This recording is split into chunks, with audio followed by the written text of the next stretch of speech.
दी चर्चा। Oh my God, पहले हम सुनते थे जय माता दी और ये है दी चर्चा। सो गाइस हाय, मैं हूँ भागलपुर की जिया और मैंने सभी को दिल दिया। सो गाइस मैं बस ये कहना चाहती हूँ कि मतलब आदर्श है ना, मतलब इतना अच्छा कर रहा है ना, वाह यार मैं तो उनकी फैन हो गई हूँ। अम्मा की करिए, अम्मा मरी जब लोग इतना ज्यादा प्यार देंगे हमने ये मतलब नहीं सोचा था। Oh my God, unbelievable, just fantastic. और तुम्हारे ये होठ, वाओ। किसी और को प्रेरित करने से पहले स्वयं प्रेरित हो जा मेरे साथी, क्योंकि जला हुआ दीपक ही जला सकता है बुझे हुए दीपक की बाती। बोलो तारा रारा। भागलपुर की जिया को नखड़े पसंद है। तुम्हारी ये लिपस्टिक, ओह कब चखा रही हो? Oh sorry.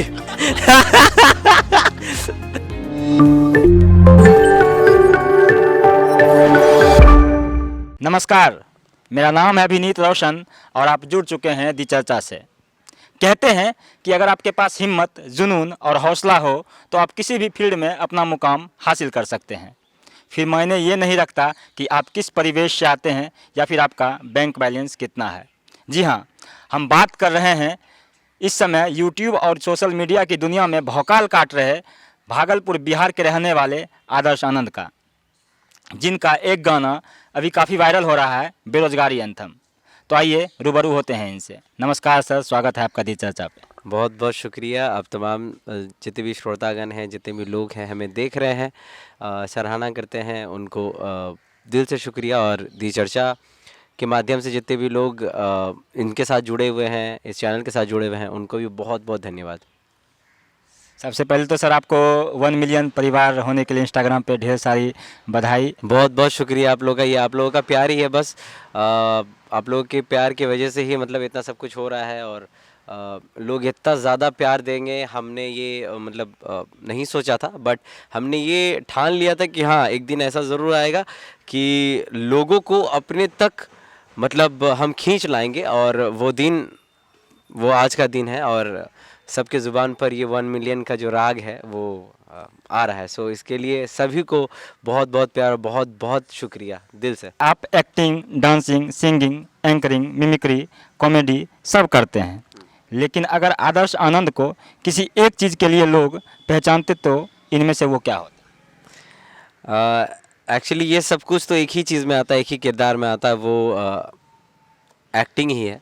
और अगर आप एक्टिंग करते हो तो आप सब कुछ करते हो। सो शुरू से ही मतलब मेरा ये रहा है कि मैं एक्टिंग के फील्ड में कुछ बेस्ट कर पाऊँ और अलग अलग किरदार को करूँ, अलग अलग रोल को निभाऊँ और चैलेंजिंग वाले रोल को निभाऊँ। अभी हाल ही में हमने एक मूवी भी किया है और पूरे 1.5 घंटे की वो मूवी है और सभी लोग शायद उसे पसंद करेंगे, क्योंकि हमने बहुत मेहनत की है उस मूवी में। हमने अपने वेट है वो भी मैंने लूज़ किया है इस मूवी के लिए।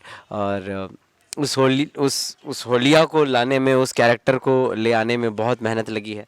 So the future is dark इस मूवी का नाम है और इसके जो डायरेक्टर है वो राज सर है, राजकुमार दास जी। सो बहुत जल्द आने वाली है। सो बहुत ही चैलेंजिंग सा रोल है, इन शॉर्ट ये कहूँ।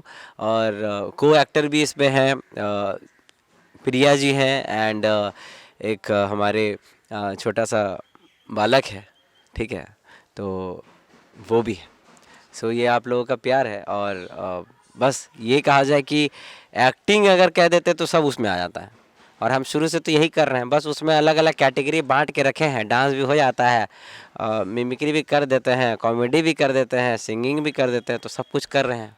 सर आपके साथ जो बच्चे काम करते हैं, जो आपका सहयोग करते हैं, जो कि बहुत कमाल का एक्ट भी करते हैं, तो हमारे दर्शकों को थोड़ा बताइए कि ये टीम बनी कैसे और आप जो इन्हें मतलब सिखाते हैं या फिर ऐसे ही मतलब कर लेते हैं? सिखाना पड़ता है। इससे पहले बहुत मतलब हमने इनके पीछे वक्त भी दिया है और जिस चीज़ में वक्त लगता है तो वो मतलब कहते हैं ना और निखर कर आता है। सो इन बच्चों को मतलब ये शुरुआत इसकी जो हुई थी, आपके सवाल के अनुसार अगर हम चले तो इसकी जो शुरुआत हुई थी वो यहीं आसपास के बच्चे हैं और भी बहुत सारे बच्चे अभी भी देखिए जो इंटरव्यू अभी देख रहे हैं तो बहुत सारे बच्चे ही हैं। सो बच्चों के हम बहुत बड़े फ़ैन हैं और बच्चे हमें बहुत ज़्यादा पसंद है और हम बच्चों को ख़ास तौर पर अपने वीडियोज़ में शामिल करते हैं, क्योंकि हमें पता है कि बच्चे अगर आपके साथ जुड़ते हैं तो वो निस्वार्थ जुड़ते हैं और बड़े अगर आपके साथ जुड़ना चाहते हैं तो वो उसके पीछे स्वार्थ रहता है। तो बच्चों को मैंने जोड़ा और बच्चे मेरे साथ जुड़े और उनको भी मतलब अच्छा लगता था क्योंकि मैं अलग अलग किरदार को करता था, तो वो उनको बहुत मज़ा आता था। तो शुरुआत बस आसपास के कुछ बच्चे देख रहे होते थे तो मैं कर रहा होता था डेली का काम।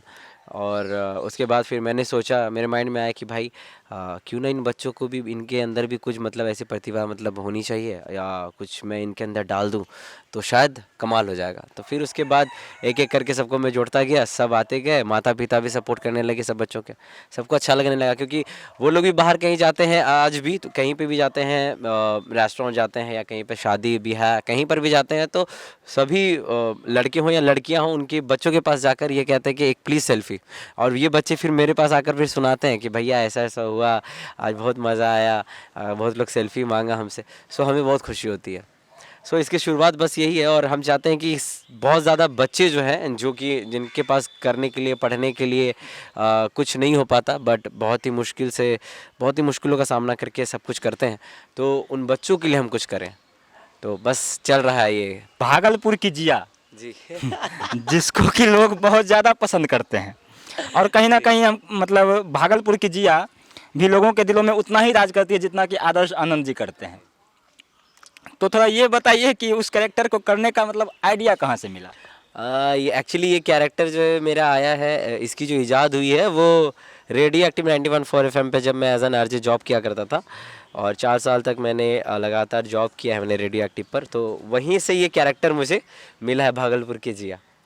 सो मतलब मैंने खुद से ये सोचा था कि हाँ ऐसे कुछ करेंगे तो डिफरेंट, तो लोगों को अच्छा लगेगा रेडियो पे। तो बहुत सारे लोग, बहुत सारी लड़कियाँ, बहुत सारे लड़के, हम उम्र के लोग, वो बहुत ज़्यादा अप्रिशिएट किए। कहीं जाते थे तो भागलपुर की जिया, भागलपुर की जिया करके ये कहते थे कि इसकी आवाज़ सुनाइए, हमें अच्छा लगता है।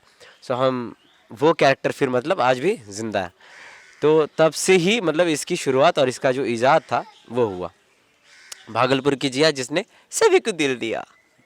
सो ये एक और कुछ जिया के मतलब आवाज़ में कुछ सुनाना चाहेंगे दर्शकों को? सो गाइस हाय, मैं हूँ भागलपुर की जिया और मैंने सभी को दिल दिया। सो गाइस मैं बस ये कहना चाहती हूँ कि मतलब आदर्श है ना, मतलब इतना अच्छा कर रहा है ना, वाह यार मैं तो उनकी फैन हो गई हूँ। और साथ ही साथ मतलब ये जो चर्चा है, कौन सा चर्चा है? दी चर्चा। ओ माय गॉड, पहले हम सुनते थे जय माता दी और ये है दी चर्चा। सो इसमें एक कमी है, चाय पे चर्चा होनी चाहिए थी, बट मेरे लिए चाय नहीं मंगाया, दुष्ट लड़का कहीं का।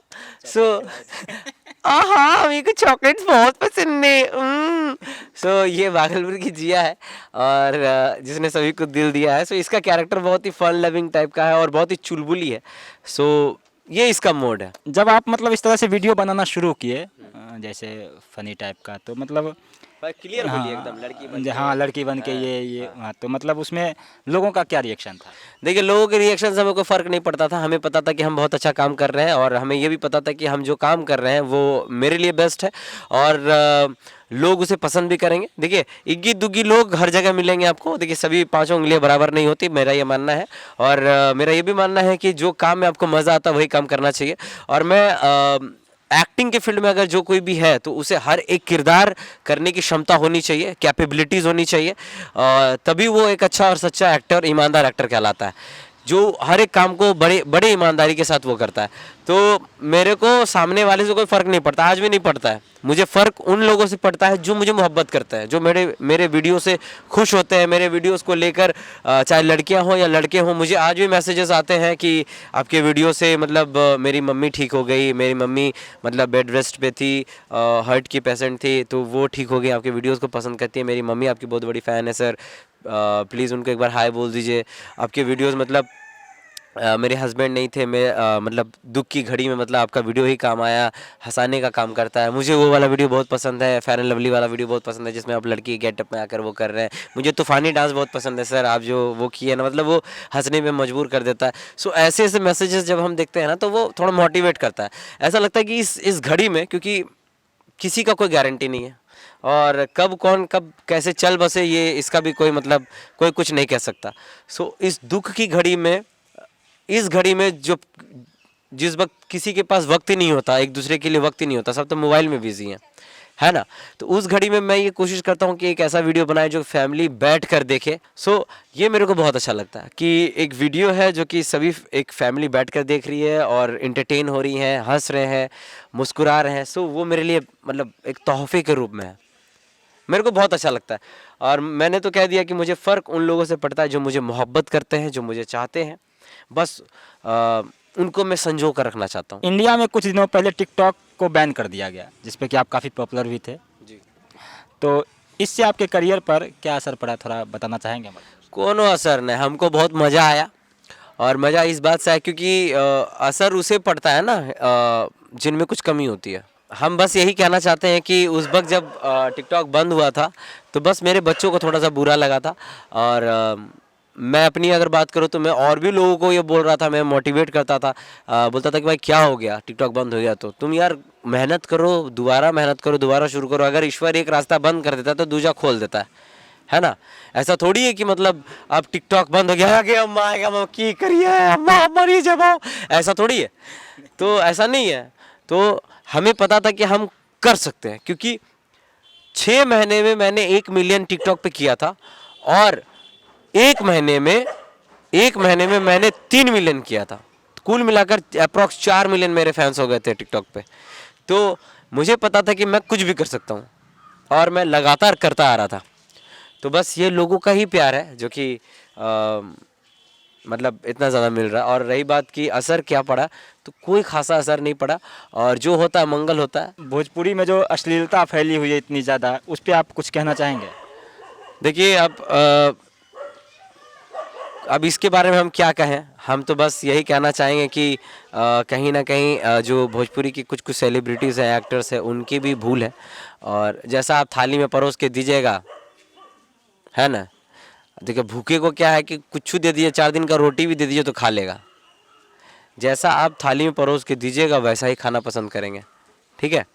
अब जैसा आप लोगों को दिखाना चाहिएगा वैसा ही दिखना चाहेंगे, ठीक है। तो मैं बस यही कहना चाहूँगा कि सफाई होनी चाहिए और इस इनिशिएटिव लेना चाहिए हमारे जो बड़े बड़े भोजपुरी के जो लोग हैं, एक्टर्स हैं, उनको ये कदम उठानी चाहिए और अच्छे अच्छे गानों का चयन करना चाहिए। बहुत सारे अच्छे अच्छे गाने हैं, मैं तो अच्छे गानों की ओर रुख करता हूँ। मैं तो भोजपुरी गानों को भी मतलब प्रमोट करता हूँ। जब मेरे को मैसेजेस आते हैं कि इस गाने पे बना दीजिए सर, मेरा ये नया गाना आया है, तो मैं उस पर ही बनाता हूँ। जहाँ लोग बिहार में खास करके गांव में पढ़ाई लिखाई और सरकारी नौकरी पर ज़्यादा जोर देते हैं, लेकिन आपने इस विधा को चुना, इसके पीछे का क्या कारण है? मजबूरी, कंपल्सन। देखिए मजबूरी का नाम महात्मा गांधी है, ऐसा कहावत भी है। तो मैं तो बस यही कहूँगा कि शुरुआत में बहुत कुछ करना चाहता था, लेकिन डीएम बनना चाहता था। बच्चे में कहता था कि मैं डीएम बनूंगा बड़े होकर। फिर उसके बाद वो चेंज हो गया, चेंज होकर फिर जो है 10th क्लास में जब आए तो फिर सोचे कि इंजीनियरिंग करेंगे। 12th क्लास किए, इंजीनियरिंग करेंगे, वो भी चेंज हो गया। फिर उसके बाद धीरे धीरे सब कुछ चेंज होता गया। तो साइड से ये सब चीज़ चल रहा था, एक्टिंग ये सब। तो मेरे को लास्ट में पता चला, लोग अप्रिशिएट करने लगे, नाम होने लगा, फेमस होने लगे, प्यार देने लगे लोग, सेल्फी पेपर अखबारों में नाम आने लगा। तब हमें लगा कि नहीं, हमें लगता है कि यही करना चाहिए। बहुत सारे कॉम्पिटिशन्स की तैयारी भी किए थे। तो फाइनेंशियल इशूज़, उन तमाम चीज़ों की वजह से सब कुछ चेंज हो गया। तो फिर हम सोचे कि चलो यार यही फील्ड अच्छा है और इस फील्ड में रिस्पेक्ट भी है, नेम है, लोग अप्रिशिएट करते हैं।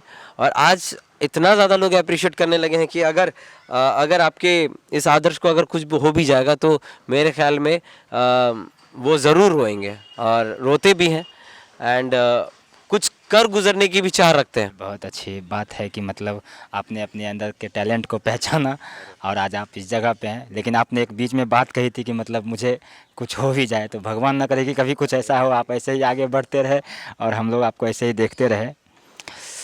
एक और बात है कि ढेर सारे यूथ हैं जो मनोरंजन की दुनिया में करियर को लेकर रुचि दिखाते हैं, अपने सपने देखते हैं, फिर सपनों को मार देते हैं ये सोचकर कि आम आदमी के बस की बात नहीं है, इसके लिए मुंबई जाना पड़ेगा। तो क्या ये मुमकिन है कि बिहार के यूथ मनोरंजन की दुनिया में सपने देखे और बिहार में रहकर ही उस सपने को हकीकत में तब्दील करें? बिल्कुल है। और सपना देखना बुरी बात नहीं है, सपने पे काम नहीं करना बुरी बात है, ठीक है। तो जो आप सपना देखें उस पर काम होना भी बहुत ज़रूरी है। और दूसरी बात ये कि मुंबई जाना ही सोल्यूशन नहीं है। ऐसा काम कीजिए कि जो है ना अपना बिहार ही मुंबई हो जाए। हम ये कुछ इंटरव्यू में भी बोले हैं। और मुंबई के लोग यहाँ आने की चाह रखे कि यार बिहार में बहुत ज़्यादा टैलेंट है। देखिए बिहार में ये लोगों की मानसिकता है कि अगर आपके पास टैलेंट है, सामने वाले के पास भी टैलेंट है, सिमिलर टैलेंट की बात कर रहे हैं, सिंगिंग करता है या करती है या कर रहा है करता है, तो एक दूसरे से वो जलेंगे। अरे यार ई वाला सुर जो है ना थोड़ा ऊपर लेता ना अच्छा लगता। ऐसा कीजिए कि मुंबई के लोग आप तक ऑफर करें, ठीक है। मुंबई के लोग आप तक पहुँचे, मुंबई के लोग, वेब सीरीज़ के लोग, OTT प्लेटफॉर्म के लोग आप तक मतलब आप तक कनेक्ट होने की कोशिश करें। सो ये होना चाहिए, ये जज्बात होनी चाहिए। तो बस मेहनत करते रहिए। उसका एक ही उपाय है, एक ही चाबी है, वो है मेहनत। और मेहनत कीजिएगा तब कुछ हो पाएगा। और आस को ना मतलब आस एकदम लगे रहना चाहिए। मतलब होप जो होता है ना वो बनाए रखना पड़ेगा। और कॉन्फिडेंस होना चाहिए अपने आप में, और उसको कभी लूज़ ना करें। अगर लूज़ कर दीजिएगा तो सब कुछ लूज़ हो जाएगा, आप लाइफ से लूज़ हो जाइएगा। यहाँ तक जो आप पहुँचे आज, तो पूरी दुनिया जान रही है, पूरे इंडिया के लोग जान रहे हैं कि आप क्या हैं। तो मतलब जो जिस जगह पे आप अभी हैं, इसके पीछे मतलब आपकी मेहनत के अलावा और किनको श्रेय देना चाहेंगे आप? मेरे माता पिता जी को, जो कि जिनकी वजह से मुझे ये सरज़मीं नसीब हुआ है। और पापा, स्पेशली पापा को, जो भी अंदर मेरे जो भी एक्टिविटीज़ हैं या फिर जो भी लोग टैलेंट कहते हैं इस चीज़ को, तो वो पापा की वजह से आया है। बोलना हुआ या फिर एक एक शब्द उनकी देन है। So the all credit goes to my father. And इस चीज़ को मैं कभी चुका नहीं सकता, ठीक है। सो ये है। एंड बस यही कहना चाहेंगे कि और दूसरे जो लोग हैं, क्योंकि मैंने इंस्टाग्राम पे जब 1 मिलियन मेरा हुआ था तो मैंने, और टिकटॉक पे भी जब हुआ था मेरा 4 मिलियन अप्रॉक्स, तो उस वक्त भी मैंने ये कहा था और अभी भी कह रहा हूँ कि मेरे लाइफ में 3 लोग बहुत ज़्यादा इंपॉर्टेंट रखते हैं। एक मेरे माता पिता, दूसरा वो ऊपर वाला, और तीसरे आप। चलिए भैया, तो लास्ट सवाल एक है, बहुत अच्छा से जवाब दिया आपने सारे सवालों का।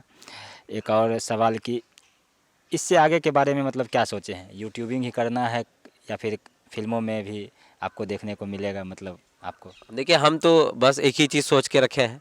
हमको कहाँ कहाँ क्या क्या करना है ये तो हम नहीं सोचे हैं, लेकिन हम एक ही चीज़ सोच के रखे कि मेहनत करते रहना है और कंटिन्यूसली मेहनत करते रहना है, ठीक है, और लगे रहना है। ये चीज़ को मैंने सोचा है और इसी चीज़ पे काम करते रहेंगे। और मूवी, OTT, वेब सीरीज़, ये लोग आपकी मेहनत को देखकर ही आप तक आएंगे। और हमें पता है कि और आ भी रहे हैं, MX प्लेयर से हो, अमेज़न प्राइम से हो। अभी हाल ही में बहुत सारे 3-4 प्रोजेक्ट्स, मतलब मैंने अभी तक स्क्रिप्ट्स मेरे पास पड़े हुए हैं, जो कि मैंने अभी तक पढ़े नहीं है और उनको हाँ भी नहीं बोला है, बट उसको पढ़ने के बाद मैं आगे सोचूंगा। ये चलते रहना चाहिए, मतलब मेहनत हम करते रहेंगे और लोग आते रहेंगे, सटते रहेंगे। मेहनत का दूसरा नाम है चुंबक। आप जितना मेहनत करोगे उतने आकर्षित हो जाओगे और लोग आप तक, मतलब कहते हैं ना कि वो चिपकते जाएंगे। सो ये चीज़ है। ये मतलब ढेर सारी शुभकामनाएं आपको लाइफ में बहुत आगे बढ़ें। कहना चाहेंगे कि दिवाकर भैया जो कैमरे के पीछे हैं, उनको और अविनीत भैया को ऑल द बेस्ट।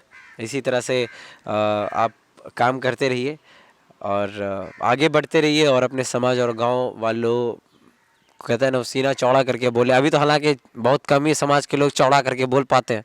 जब आप पूरी चौड़े तरीके से आगे बढ़ जाइएगा ना, तब वो चौड़ा करके बोलते हैं, है ना।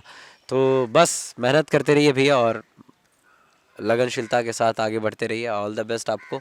मेरा प्रणाम बोलिएगा। और आप जितने भी लोग देख रहे हैं, ज़रूर इनके चैनल को, उनके वीडियोस को भी प्यार और मोहब्बत दीजिए और इस चैनल को सब्सक्राइब कीजिए, लाइक कीजिए और कमेंट करके बताइए कि कैसा लगा, और बेल आइकन को ज़रूर चीप दीजिए पकड़ के। बहुत अच्छा लगा भैया आपसे जुड़ के, और ख़ास करके दिल से मुझे बहुत अच्छा लगा। और दी चर्चा से तो जुड़ने के लिए आपको बहुत बहुत धन्यवाद सर।